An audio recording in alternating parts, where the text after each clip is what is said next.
Hi, everyone. Welcome to another episode of Lawyer Interviews. I'm your host, Cynthia, and joining us today is Shahrina Ankhi-Krol. Shahrina runs her own law firm in New York City, and she specializes in business, contracts, trademark, and copyright law. Shahrina, thank you so much for joining us today. Thank you so much for having me. So before we jump into the substance of the interview, could you give us an overview of your educational and professional background? Sure. So I went to undergrad in Buffalo, which is pretty close to you in Canada, right? So it's Yeah. right on the border. So I went to Buffalo for undergrad. I went to Michigan for law school, and then I worked for the Attorney General, worked for a couple of law firms, and then I started my practice. And what led you to want to kickstart your own law firm? Sure. So the main reason I wanted to start my own practice was to be able to control my own schedule. I wanted to have that freedom of working from wherever I wanted. Although that's very common these days after the pandemic, it wasn't so common back when I started over 10 years ago.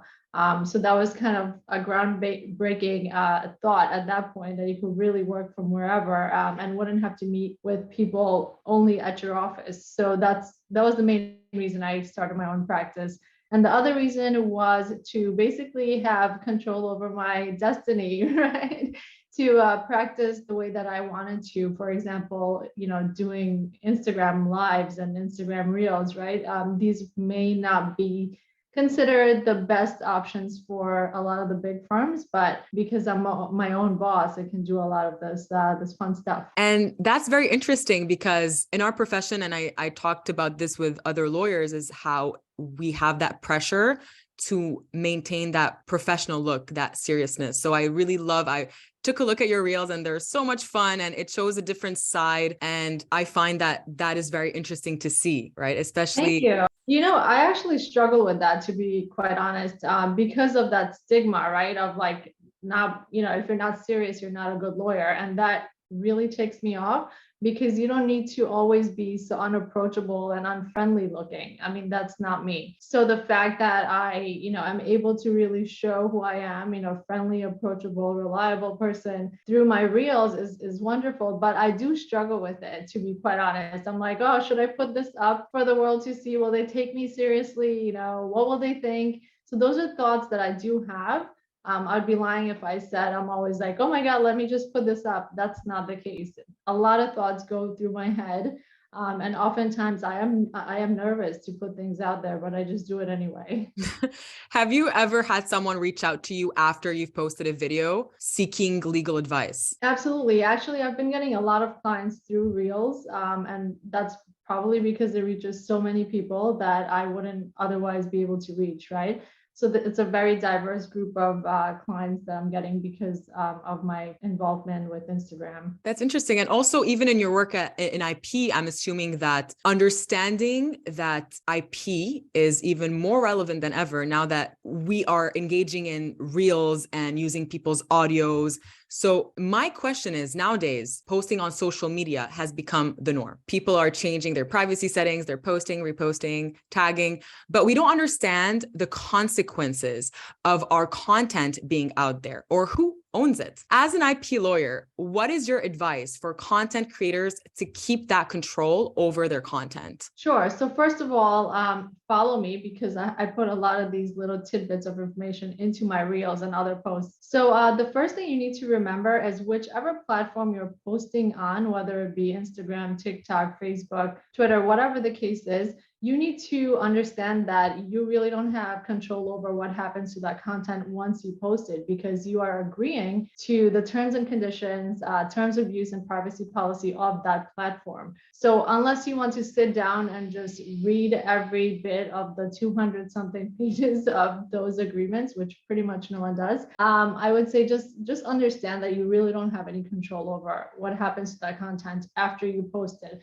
Of course, you still may be the owner of the copyright, which is the case with Instagram the last time I checked, but you still don't know who's going to be reposting it or remixing it, right? But the one thing I always want to put across out there is that just be careful of using other people's materials, and that includes audio. So if you're using another audio that's already out there, that's fine, I guess, because that's what the platform allows. But if you're taking somebody else's audio, let's say Mariah Carey's song, right, and you download it, then you upload it as your own original song or own original audio, that's a huge problem. And I see it not only with everyday users like myself, but with a lot of big accounts. People with millions of followers, they download someone else's audio, then they upload it, making it look as if it's their own audio. And that's a huge issue. And that is infringement. So in that case, how could you avoid engaging in such an infringement? Like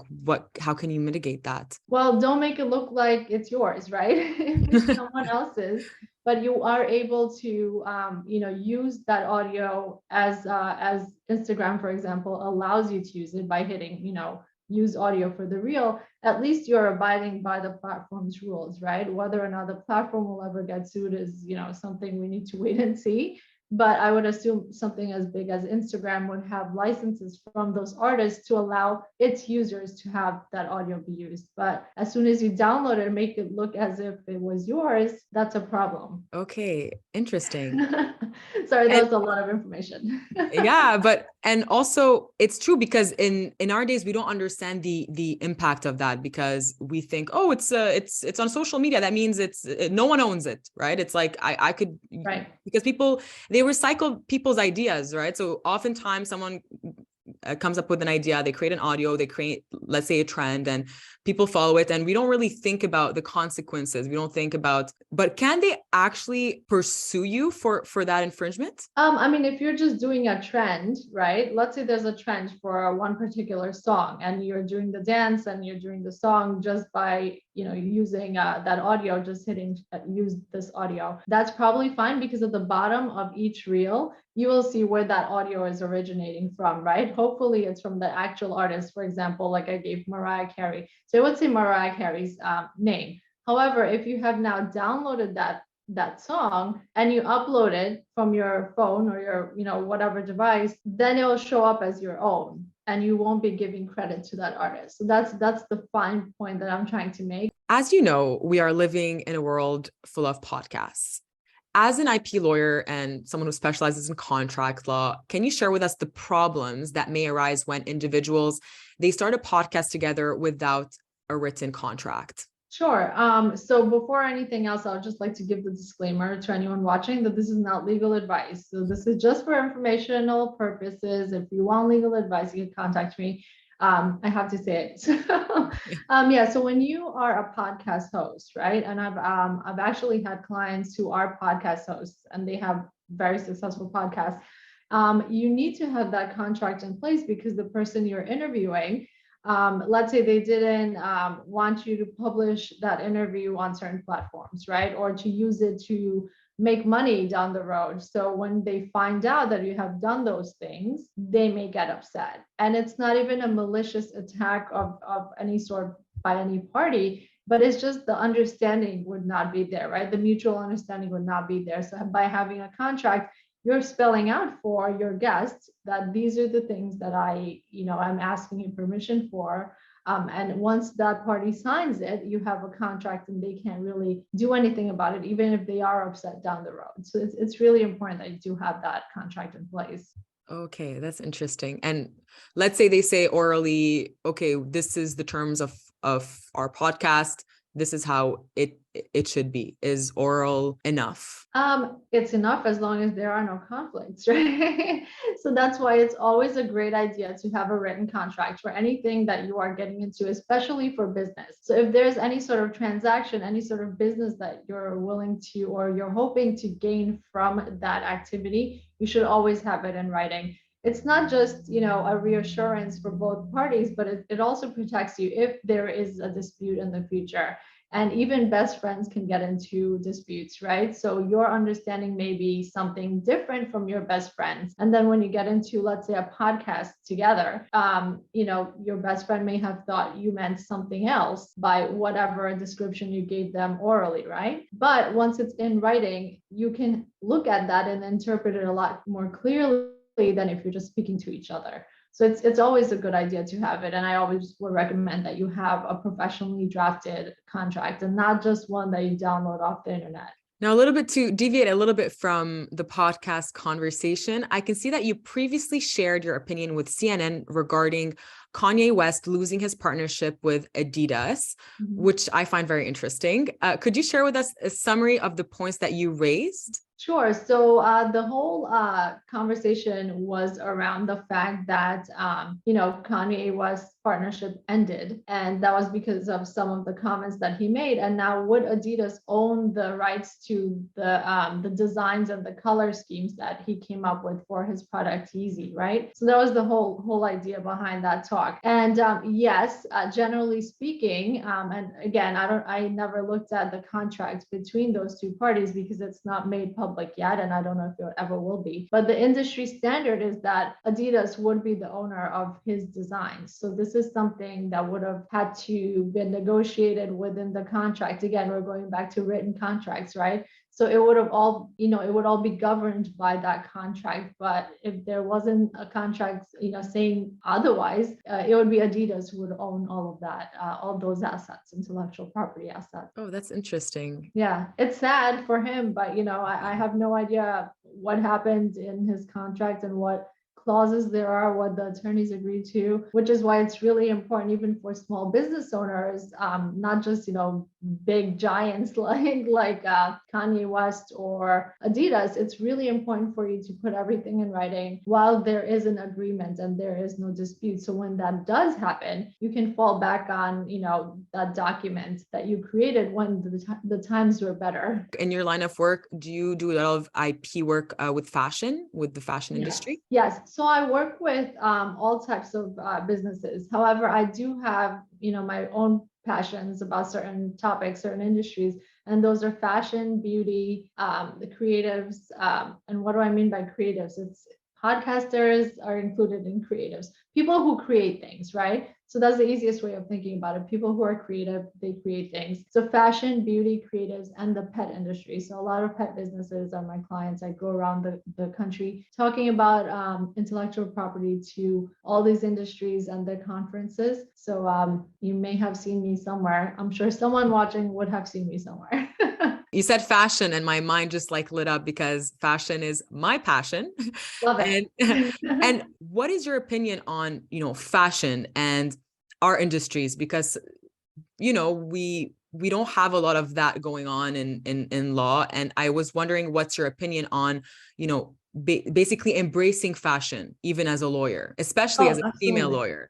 Yeah, absolutely. And what's so great is that I am seeing more and more women be more and more feminine, and it's amazing.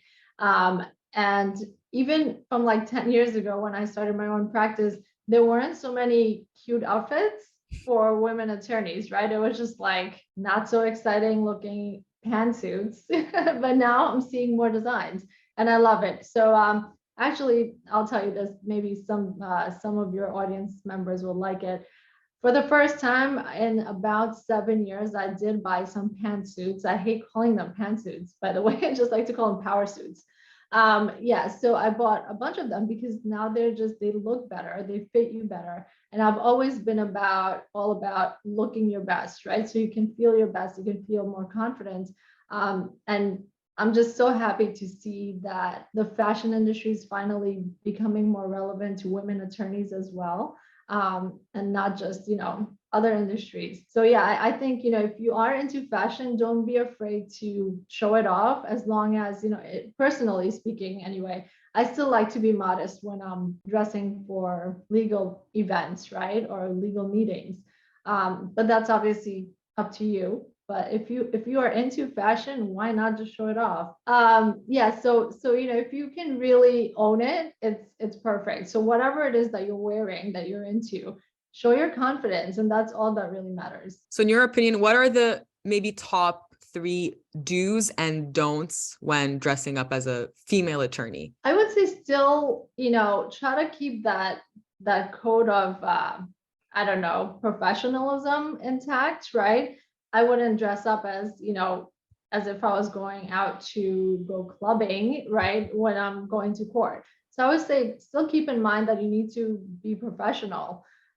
Number two, being overdressed is better than being underdressed. And that's like throughout my life, that's what I've done, because you don't want to be the least, well-dressed person in the room. So whatever you can, just look presentable.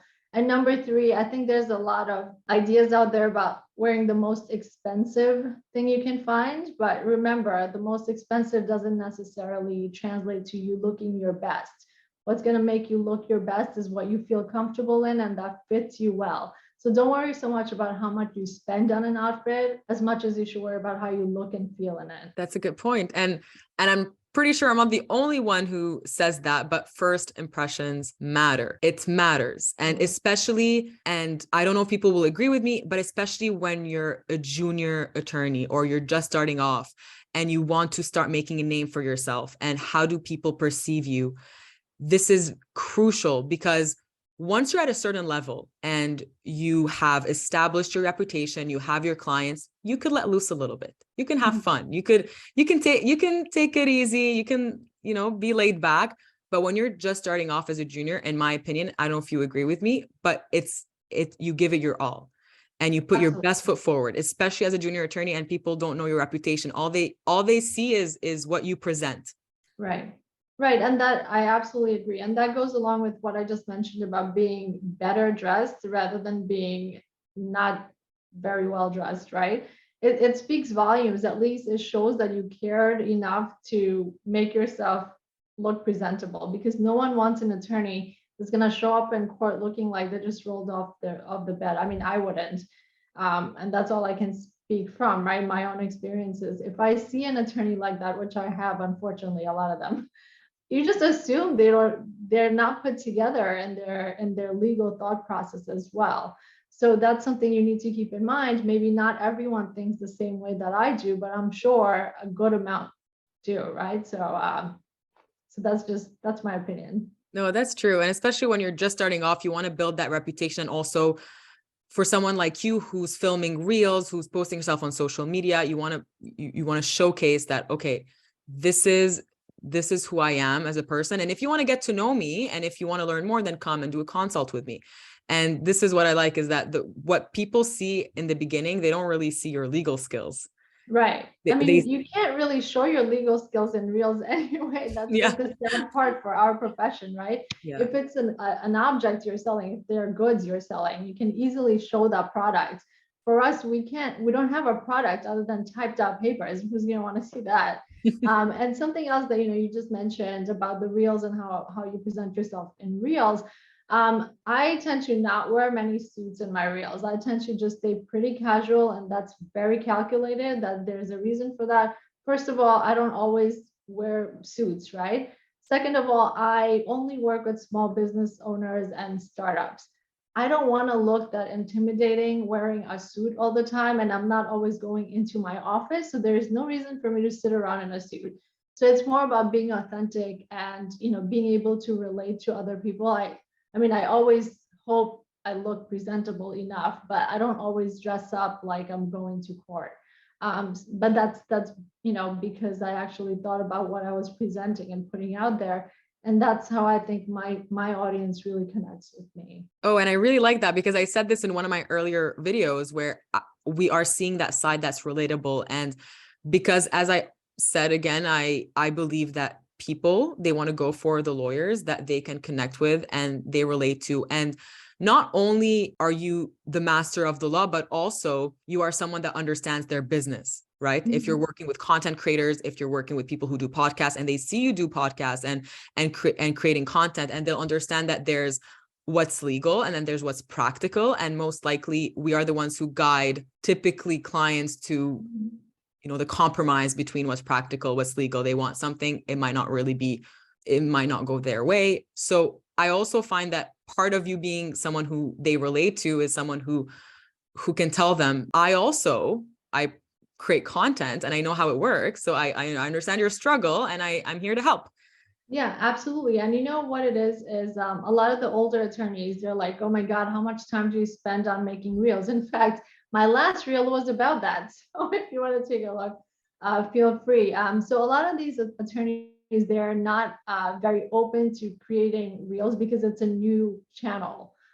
So they're not comfortable, and they again think that it's not gonna make them look as serious as they need to look in order to feel accomplished. So if you are out there also making reels, you are going to attract a different type of audience, right? It's not going to be the same audience that would be attracted to the very serious, traditional, older attorneys, but you will be attracting people who are in the same realm as you are, in this case, Instagram or, something similar.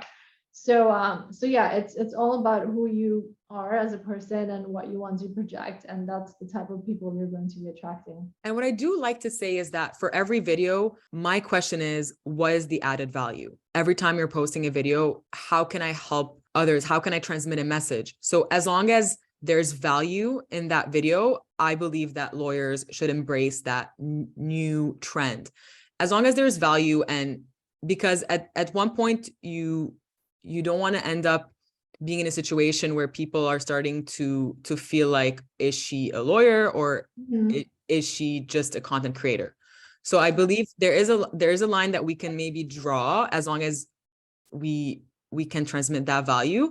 But again, it's fun that some people, they disconnect. So they make a disconnect between their legal profession and also their persona online. Yeah, and it's a tough line to draw sometimes because, as Cynthia and I were just chatting right before we started recording, is that if you're really putting educational materials out there all the time, you're gonna get like 10 views, quite honestly, because it's not fun to watch. So what I have found from my experience of, really posting for the last year or so, is that you need to really mix up your content. Obviously, you need to show your serious side, but you also have to show that you're a human and you do have other interests, and you could be, not so serious and be funny and relatable in some of your reels, so they can get a better, fuller picture of who you are. And I like that. Variety is key. People, they want to see variety. They want to know before hearing you out, why am I listening to this person? Yep. This is a question that they might ask themselves. It's like, what will draw me to listen to what this person has to say versus what this person has to say? And this is why I really like that variety. It's because they see, okay, so this person, she preaches about fashion in the legal industry, and then she's really well dressed. Oh, I really like the way she dresses, so I'm going to watch her videos, learn more about her strategies, and also, not only is she well dressed, but she also has it all.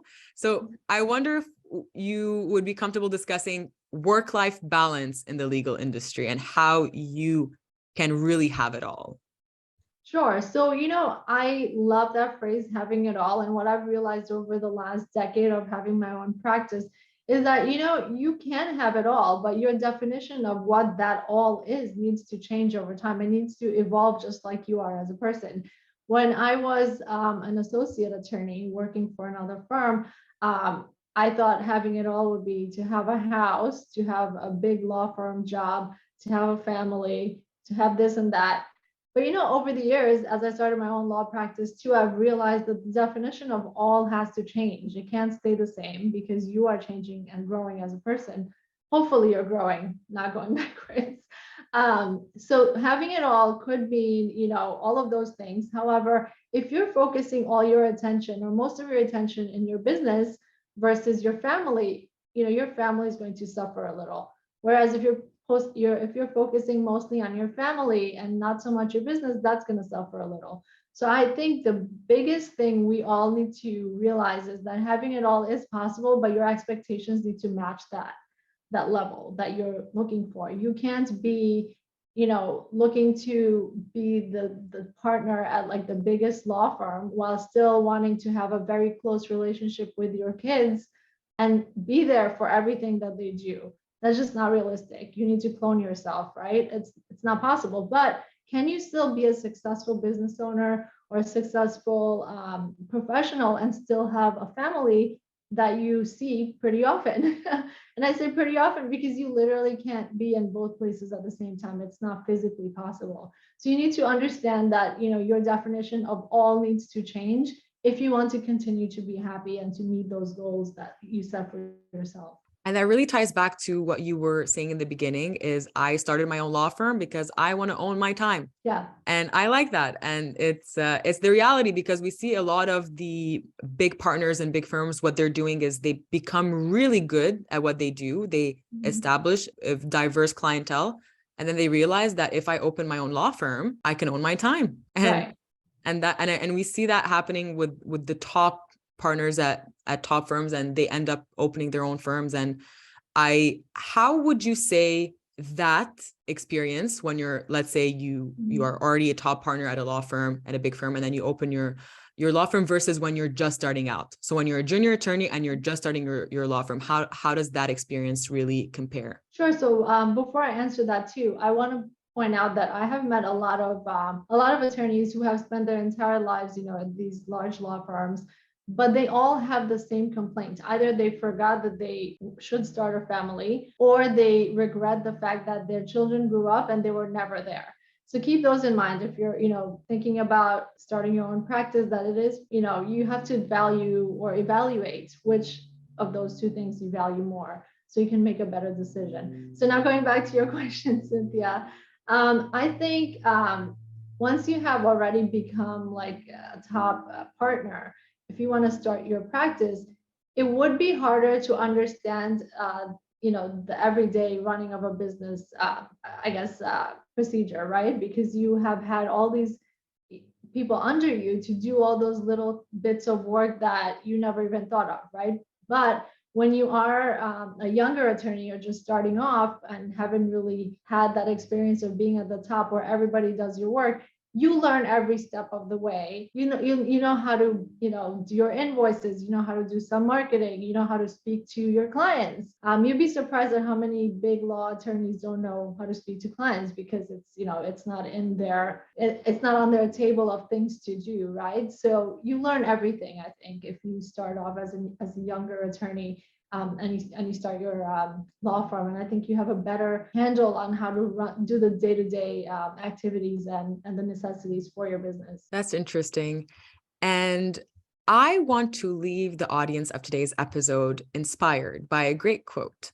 You once said, "Do not abandon your visions due to someone else's lack of vision." Do you mind sharing the story behind this quote? Sure. So as I have mentioned, I work primarily or exclusively, I should say, with startups and small businesses. So a lot of the times, some clients would come to me and tell me that, I spoke about my idea to my friend or my relatives, and they really don't think it's a good idea.